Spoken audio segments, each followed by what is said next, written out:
Welcome to Luca is a billionaire, where the only thing I invest in is your answers. You start by making the area safe and controlled. Gloves, eye protection, magnet, and a parts tray. Once done, clamp the shaft in a vise with soft jaws to avoid marring. You remove the seal next, prying carefully to reveal the balls.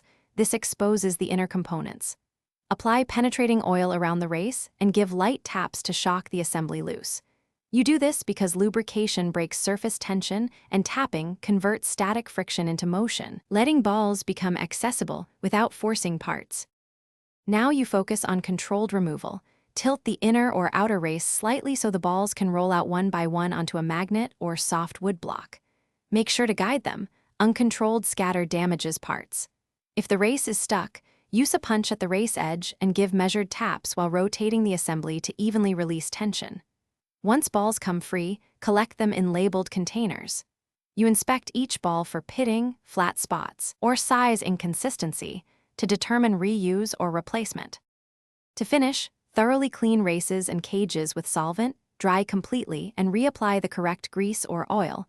This restores function and prevents corrosion. If any ball shows pitting or size variance beyond tolerance, replace the ball set or the entire bearing to maintain bearing life.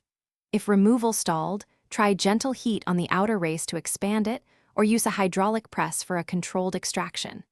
Keep one troubleshooting tip in mind. If parts deform, stop and replace rather than forcing a risky repair. Thanks for watching and please subscribe. It's the best investment you'll ever make.